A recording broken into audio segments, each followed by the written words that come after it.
Our solar system, हमारा सौर मंडल। हमारे सौर मंडल में 8 प्लैनेट यानी 8 ग्रह है और एक तारा जिसका नाम सूर्य है। हमारे सोलर सिस्टम में 8 ग्रह मर्क्यूरी, बुध जिसको हिंदी में बुध बोलते हैं, वीनस जिसको हिंदी में शुक्र बोलते हैं, अर्थ हिंदी में पृथ्वी, मार्स हिंदी में मंगल, जुपिटर हिंदी में बृहस्पति, सैटर्न हिंदी में शनि और यूरेनस हिंदी में अरुण और नेपट्यून हिंदी में वरुण।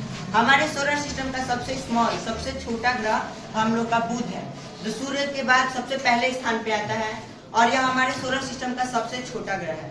इसके पास कोई चांद नहीं है और कोई मौसम नहीं है। नेक्स्ट प्लेनेट है हम लोग का शुक्र, इसको वीनस बोलते हैं और इसके पास भी बुध की तरह कोई चांद और कोई भी मौसम नहीं है और यह हमारे सौर मंडल का सबसे गर्म ग्रह है।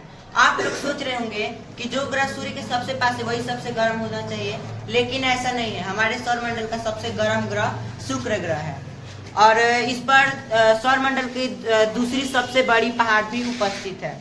नेक्स्ट हम लोग का अपना ग्रह अर्थ, पृथ्वी। यह दूर से इसके अत्यधिक भाग पे पानी है, जल है, जिसके कारण यह अंतरिक्ष से नीला कलर का दिखाई देता है, नीले रंग का दिखाई देता है, इसीलिए इसको नीला ग्रह भी कहा जाता है। और पूरे सौर मंडल में यही एकमात्र ऐसा ग्रह है जिस पर जीवन संभव है, वरना अभी के समय में किसी भी सौर मंडल में किसी भी प्लेनेट, किसी भी ग्रह पर जीवन संभव नहीं है। नेक्स्ट हम लोग का मार्स, जिसको हिंदी में मंगल बोलते हैं। वैज्ञानिकों के अनुसार लाखों साल पहले मार्स पे भी जीवन हुआ करते थे, हम लोगों की तरह भी उस पर भी बहुत से जीव जंतु होते थे, पेड़ पौधे थे और जल भी था।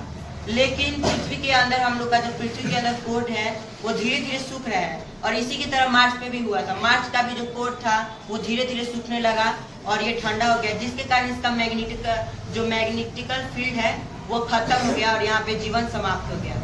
और वैज्ञानिक अभी भी इस पर खोज तलाश कर रहे हैं कि इस पर जीवन बचाया जाए और इसका वातावरण भी पृथ्वी के वातावरण की लगभग तरह ही है और इस पर सूर्य आकर सूर्य उदय नीले रंग का होता है।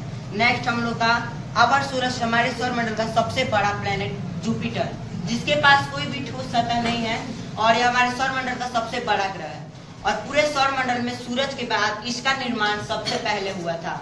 इस पर हीरो की बारिश होती है और इस पर अरबों सालों से चलता आ रहा एक तूफान जिसका नाम है द ग्रेट रेड स्पॉट और यह तूफान अरबों सालों से चलता आ रहा है और यह अभी तक रुकता नहीं है और यह सौर मंडल में सबसे ज्यादा तेज गति से चलने वाला तूफान है।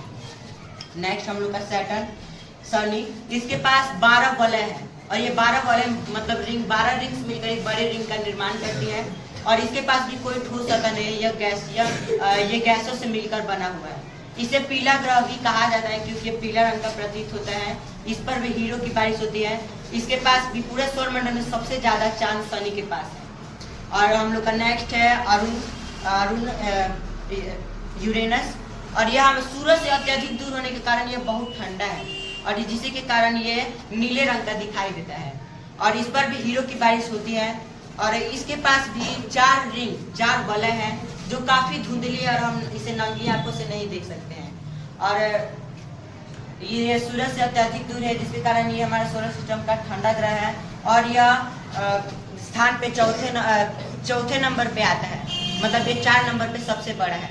नेक्स्ट हम लोग का आता है नेपट्यून, ये हम लोग का तीसरा सबसे बड़ा ग्रह है सोलर सिस्टम का और ये सूरज से बहुत दूर होने के कारण ये भी अरुण की तरह ये भी ठंडा ग्रह है। इस पर भी हीरो की बारिश होती है। थैंक्स।